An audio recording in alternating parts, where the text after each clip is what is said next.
Welcome to the Human Conversation podcast with Jules White, the real dragon slayer, author and entrepreneur sales coach. Tune in weekly for human conversation about business and sales. Enjoy business expert interviews, educational episodes, and virtual cuppers with entrepreneur business owners. So grab yourself a cuppa and enjoy. Here is your host, Jules White. So welcome everybody to the Human Conversation, and I have a beautiful guest with me today, all the way from Switzerland, and her name is Sarah Santacroce. She is the founder of the Gentle Marketing Revolution. Sarah, welcome to the Human Conversation. Thanks so much for having me, Jules. It's a pleasure to be here, and I love how we're both looking so summery. It's like, woo, it's summer. It's lovely. I tell you, in the UK right now, it is really, really hot. So I don't know what it's like in Switzerland. It's hot here too, but I have a friend who's in Bristol, and she's like, it's 34 degrees today. So I'm like, wow. Yeah, we seem to get this weather where, I mean, we love the sun here, as you know, because we also get a lot of rain and grey skies. And so we love the sun, but we seem to get this weather where it just gets so hot, it's almost overwhelming. And night times at the moment, you just can't get our houses cool, and we don't have aircon because we just don't need it, you know. So it's quite something at the moment, but we're not complaining, Sarah. We're not complaining. Exactly. The rain will come back soon enough. It will, that's for sure. So look, it's lovely to have you on the show, and I just want to make sure that we have the most amazing conversation today, and I know it's going to be, because we are so aligned with how we see the world of sales and marketing. So I'm coming at it from probably more of a sales point of view, and you're coming at it from the marketing side of things. But everything we say to each other, it almost makes me it feeds my soul, because I think, oh yes, that's what oh yes. And so we kind of speak the same language, which is really nice. So I do want to talk about that, but let's find out a bit about Sarah first, because I'd like to know sort of what you did when you left school. I like to start there. It's quite an interesting place. See what your journey was like. So what happened to you, Sarah, when you left school? Yeah, it's so true. It's such an interesting place to start, because I have a son who's 16, I think a bit older than yours, right? Just a bit, yeah. Yeah, and so it's this time where, they just have no idea what to do, and they're like, well, you just got to start somewhere. And so, yeah, I started with basically moving first to Paris. I thought I need to get out of tiny Switzerland, and I always had this traveling bug. So I moved to Paris, like a lot of Swiss German girls do. They want to, improve their French at school that they learned from school. And so I moved to Paris and spent a year there. I was 18. And it was, obviously amazing year as an 18-year-old. And when I moved back, I decided to move to the French part of Switzerland. So really kind of breaking free from home. I was very independent early on. And so I really settled down, finished my schools in the French-speaking part. And I've lived there pretty much ever since, except for a break where we moved to California much later with my husband. But I was always kind of in this marketing field, but I never, felt like I never felt like it was my place, neither in university. I didn't go to university. I thought it was too confining. It was like too much system oriented, so that didn't fit with me. And then even in the corporate positions where I started out, I was like, there was always this ceiling that I was bumping against. I'm like, I don't feel like I can do what I think needs to be done. And there was all these, like all these politics and things that I just didn't enjoy. And so when my husband, a bit later, when we had our second kid, actually, he's like, oh, I got a job offer in California. Are you interested in moving there? I'm like, well, yeah, let's do it. So we packed our bags and moved to California. My second son was just 6 months old. So it was a great time, actually, also to just take a break and get settled over there. And that's also where I started my business. I'm like, okay, this is a good time to kind of think about, what now? Because I couldn't work. And I knew that I wanted to kind of take some time to get the kids settled and preschool and all of that. But I couldn't imagine myself just sitting at home for 4 years. No, that wasn't for me. I was the same when I started my business, because Sam was 3 months old when I started my first business. Yeah. So, but I think it's really quite fascinating to hear somebody who is moving really to the other side of the world in so many respects. That's how I feel, going to California. It's a long way away. And you've got this tiny 6-month-old baby and another toddler. That's big, isn't it? When I think about it now, it seems big. Back then, it was just like, oh, that's what we do. My husband is Canadian, and we met while I was traveling in Spain, and he was on his backpacking trip. And so we've always had kind of this openness to the world. So, his parents are originally from Sicily. That's where I get my beautiful last name from. But it means Holy Cross, by the way, Santacroce, Holy Cross. Wow. And so originally from Sicily, and they emigrated to Canada. So he was born and raised in Canada, and then we met in Spain, and we got married in Barcelona. So it always kind of had this openness to not just be confined to one country. And Switzerland is such a tiny country that you just kind of, need to go out there and explore the world a bit. It's really interesting, because you and I have been slightly different in that way. And I kind of feel, not envy, feels like it's not the right word, but I guess, sort of envious that I didn't go and see more of the world. And I've still got time, and I know that. But, at 18 years old, you've gone to Paris, and I think a lot of people listening who haven't necessarily had that adventurous traveling lifestyle probably sit thinking, blimey, she went to Paris at 18, and then she was in California with her 2 small children. And it's interesting that was already your mindset to sort of travel and have that openness. So it doesn't feel so big to you potentially as it does to the listener. Maybe, yeah. And I remember a coach telling me, you need to tell more of this story. I'm like, well, it's not that unusual, And she's like, no, it is actually quite unusual to, do that. So yeah, it is. And it's inspiring, Sarah. And I think that's the thing. Sometimes what we do need is, if we are feeling a bit more confined and we haven't traveled so much, when I hear stories like yours, I think, Jules, you need to sort out some trips, and you need to see more of the world, because it wasn't ever an aspiration of mine, but I feel like now I probably will want to do more.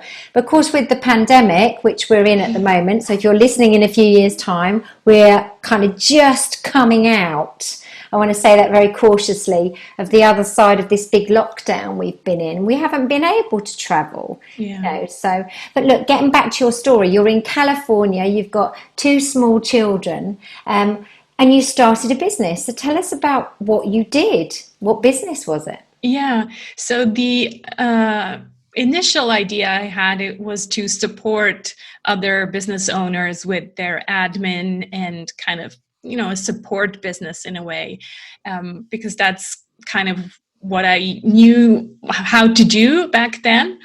And so starting my own business, though, I was like, this was in the year 2006. And so it was like right at the beginning of, or in the middle of the social media buzz and Facebook and Twitter and all of that. So I realized quickly that I was really enjoying to learn how to use all these social media tools to create buzz around my own business.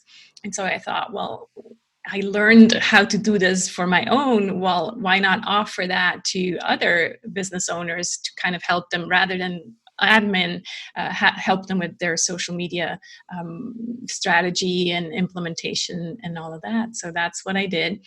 And then going back to Switzerland, because we did move back, it was kind of a predetermined job agreement where first it was 3 years and then it got extended. So we stayed a total of about 4 years, and then we moved back. And I was looking forward to moving back, even though we had a great time in California, but I did want to raise my kids in Europe. So that was very important for me. And so going back to Switzerland, though, I realized how different the countries are in terms of especially marketing and social media. So I came basically back to Ice Age over here in Switzerland, where people are like, they were using Facebook, but mainly for personal reasons. So the businesses were not all yet on Facebook and Twitter and all of that. So what year was that, Sarah? 2010. Yeah. So it's interesting because I started Truly Madly Baby in 2005, and actually, and it kind of ended in 2008, sadly. So they were my kind of 3 years of running that business. I never, ever remember engaging with any social media. Yeah, so it's really interesting because actually it was around, as you quite rightly say, but it wasn't something on your radar as a business. I was using Mumsnet and NetMums, which were these kind of, forums on websites. That was how I socialized through my business. Yeah. So it's really quite interesting, isn't it, how behind we perhaps were from perhaps the Americans, Yeah, and I'm sure the UK was still more advanced than Switzerland. It was very traditional kind of, oh no, what is this online stuff, right? So I had to kind of pivot and change to more of a training orientation. So really actually showing them how it works and trying to convince them that this is a good thing. Yeah. And it took a lot of energy out of me, I remember the first years, because there was so much resistance. I then also decided to focus in only on LinkedIn, because that's where I saw the biggest interest for businesses. There, the B2B sector, business to business, they were like, okay, LinkedIn, we can understand. You don't have to share anything personal. It's just business oriented. So I decided back then to focus on LinkedIn. But still, there was a lot of resistance from business owners, kind of saying, well, what's this online stuff and all of that. Yeah. So, we've come a long way. We have come a long way, yeah. So how did it develop? This is obviously sounds like it was quite hard work to sort of get people to change their mindsets really around social media. Did there come a point where you think it kind of went, oh, yeah, we get it now? Did you feel like there was like a sudden change? I don't think it was a sudden change. It really kind of was over quite a few years that I saw, okay, now I'm having to defend myself less in these trainings, and there's actually more people who get it from the get-go. And but I would say, probably the real big change only happened about 3, maybe maximum 4 years ago. Yeah. So it was definitely a slow transition, and it's funny because I feel like the same again today. Now people are marketing agencies and all these marketing gurus in Switzerland are talking about digitalization, which we were talking about 6 years ago. It's like we've moved on. It's like too much automation. We want to go back to the human connections and the humanization, not digitalization. Yeah, but now you're talking my language. Here is like digitalization. I'm like, wake up. Yeah. Yeah, and now that's where we talk the same language, very much so, don't we? Which is lovely. So you've sort of been training and educating around LinkedIn. Where does the gentle marketing revolution kick in here, Sarah? Because this really is quite fascinating. Yeah, so it happened probably around my 40th birthday. You have either a crisis or a revelation or some unraveling. And so that's what happened for me. And that was now for almost 5 years ago.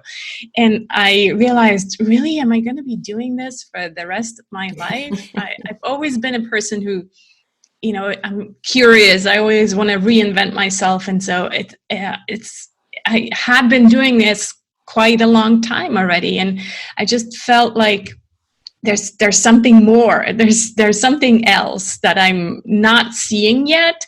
And it was back then that I read Simon Sinek's Start with the Why. Yes. So this whole kind of rethinking and thinking, well, what is my why? Why am I doing what I'm doing? I kind of got almost frustrated because like I didn't know what my why was. My why was starting a business because I had small kids and I needed a flexible, kind of job situation.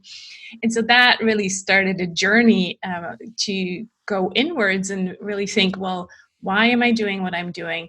And am I actually happy doing what I'm doing? And I came to the realization that I wasn't that happy, that a lot of the things that I was doing, especially related to marketing, I was always doing them wearing some kind of mask, feeling like I had to do certain things the way that I was taught or the way that the mainstream was saying that this is how you do marketing. And then also working with clients that I didn't really have a blast. Like I was like, okay, I'm doing this for the money. That was my why, right? And so that's when I realized, well, actually, I think what my why is changing the way we do marketing, changing the way we think we have to do marketing, and really giving ourselves permission to do marketing differently and to enjoy it. I love that. And the reason I love it is because I had a similar journey with sales, because I was selling for 30 years and a bit. And I'd been taught to sell. I'd been on various different sales courses with different sales processes you have to go through. And when I started this business 3 years ago, I decided I don't want to teach sales. I actually almost wiped sales out of the scenario of what I would do. I'd just coach people and I'd just do all the life stuff, because I'm good at that and I've been in all these different situations. But one of my old bosses said to me, Jules, you were fantastic at sales. Why are you ditching it, And it made me realize that I actually loved sales the way I did sales. And so then created this whole methodology, live it, love it, sell it, around sales, which is, I feel like that's exactly what you've done on this parallel of marketing as I did, which is why I think we have this lovely alignment.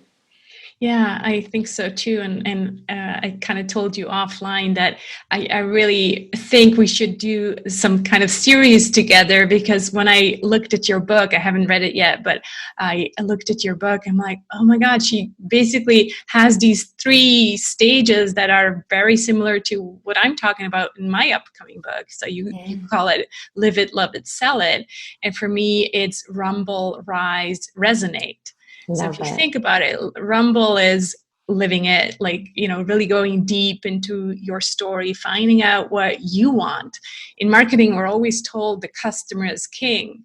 I think that is so outdated and overrated, because we need to first find out what we want and what our values are, what our worldview is, all these important topics that, like you said, live it. We need to really live it. And loving it means kind of rising and putting yourself out there and enjoying actually to show up and enjoying to be heard and seen and all of that good stuff. And then finally, sell it for me is resonate, meaning working with the clients that you are resonating with, that you are naturally attracting because they just resonate with your message. Yeah, I love that. And I actually do talk about the buyer being king, but I talk about it much later on, as opposed to it's the be all and end all right from the start, because I do make sure, as you've just said, you've got to be comfortable and love who you are first. Because otherwise, if you don't love what you do and who you are, how's anyone going to buy into that? So I absolutely believe you're right. And as I say in my book, that it has to start with you. The buyer being king for me is more about how our attitude to sales has had to change. The customer service, that is still important. But I think it, like you said, I think people understood it wrong. They thought they had to basically come up with a product or service and then chase after this customer that is king and orient everything towards that king. Yeah, and that was how we were taught to sell.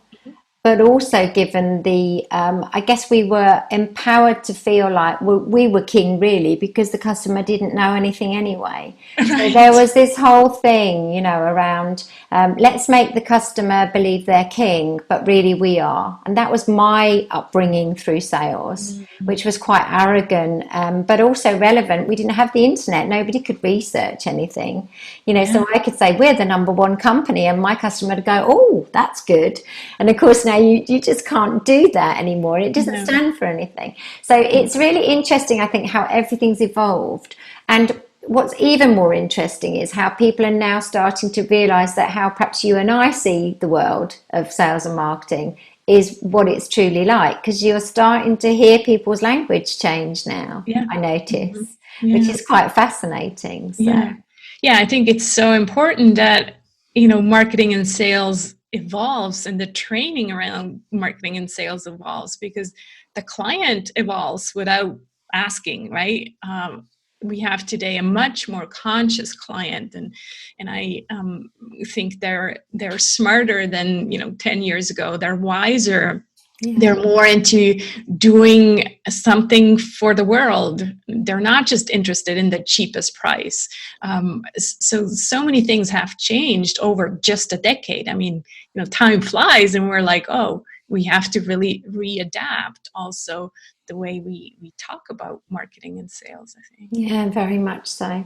So tell us about the gentle marketing revolution then. What is it? What does it look like? What do we expect to get from Sarah?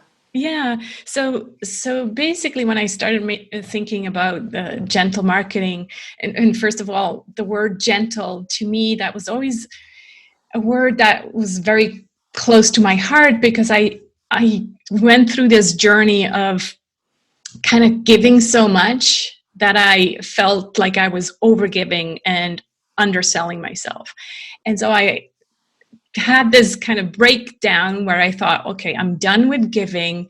I'm going to be tough now, and there's no more of my free time. I'm going to be a tough cookie. No more friendly neighbor Sarah, you know. And then that was just not working for me. I was like, oh, this is horrible. I felt miserable. And so that's when I realized, okay, wow, that's definitely not who I want to be. I want to go back to being gentle. And the mission really, I think when we go back to the why, my mission is really to show that you can be gentle and kind and have a thriving business. So it's not an either or, it's both. It really has to be both.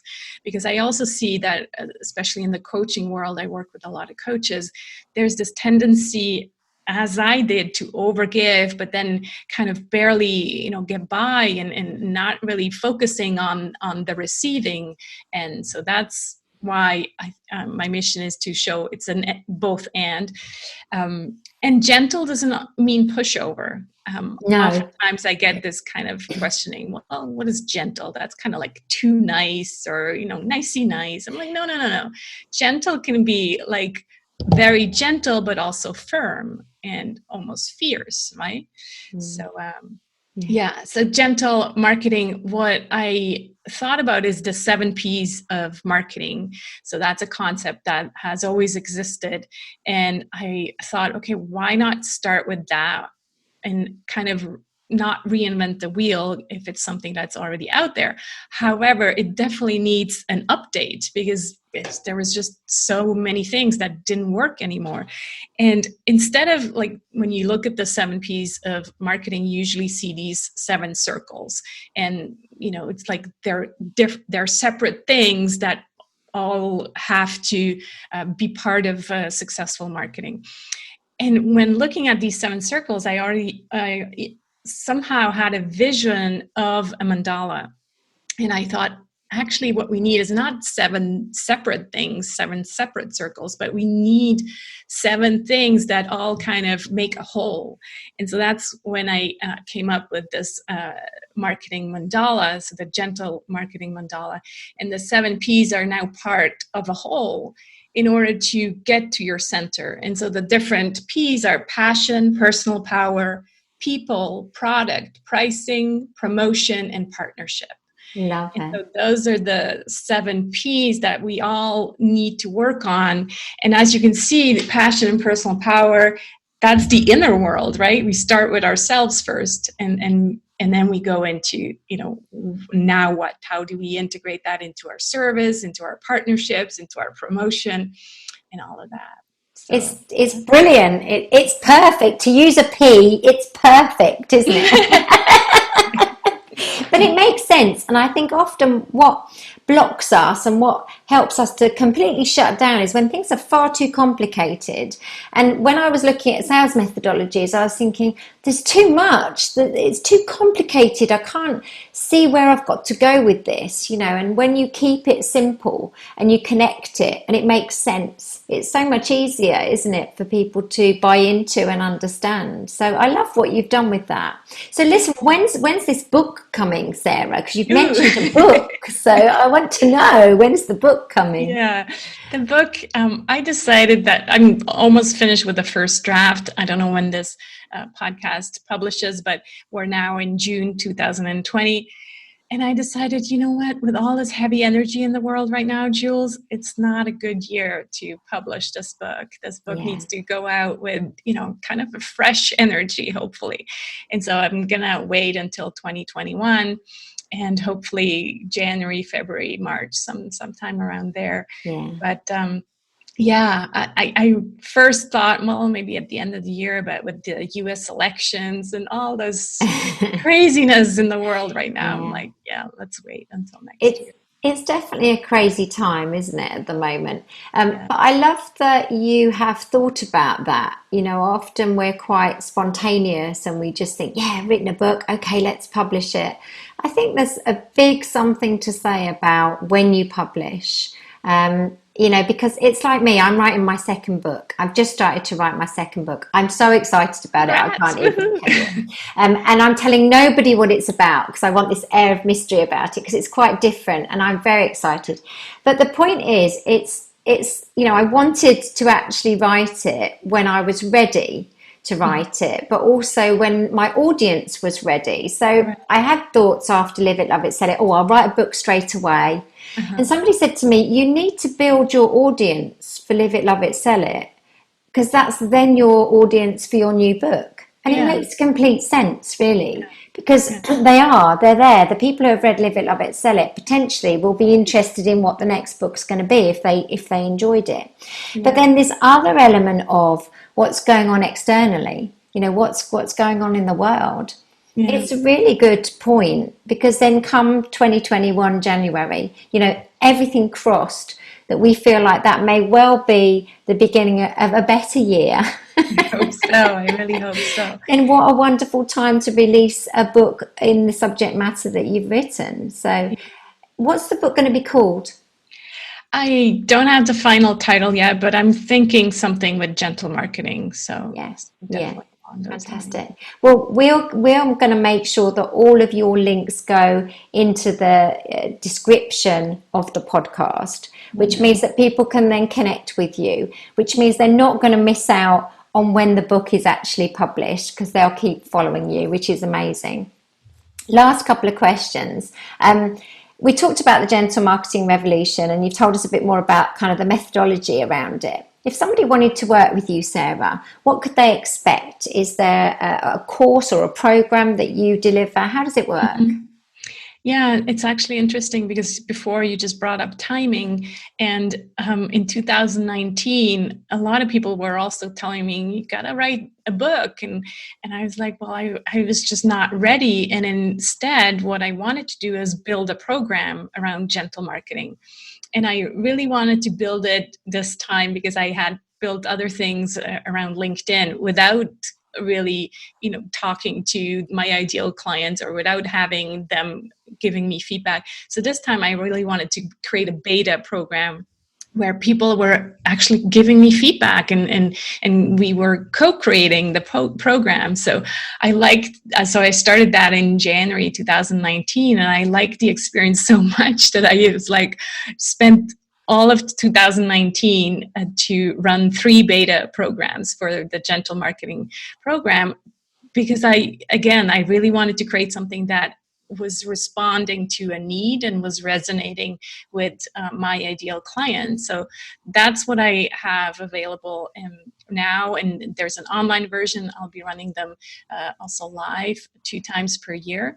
And people can go have a look if they're curious at thegentlemarketingrevolution.com. It's an online program, but there's 8 modules basically, and they have lifetime access. And so however long it takes you. Clients do tell me it's intense because, again, it's going into your inner stuff first, and that is always intense. Yeah. But people do really come out of the program and tell me that they feel like they found themselves, they feel whole again, they feel more confident, they feel like they know what they need to do next, and they know how to bring more of themselves into their marketing. So brilliant. And you were going to say something else. I'm sorry, because I was saying that I also work with clients one-on-one for those who are not so much into the online programs, and I still do some LinkedIn work, personal branding and all of that. Fantastic. I've loved chatting to you. I mean, we've chatted a few times, so I can't just say this is our first time, but every time I always feel like we've got such a lovely synergy together. So that's so lovely. What's your parting thoughts for our listeners about anything you'd like to tell us about? Bearing in mind, we are just coming out of this pandemic right now, aren't we? We've had a lot of time to think, Sarah. Yeah.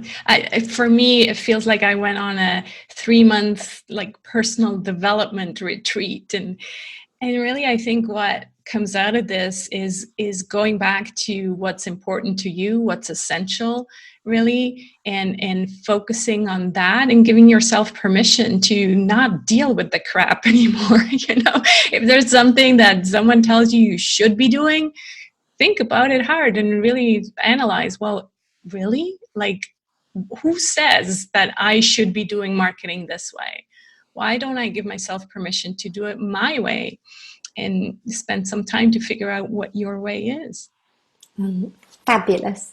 It's such a strong message though, Sarah, and it's so important now. We all have that choice to do exactly what you've just said. So I really hope everybody does just stop for a minute and think, what do you really want to do?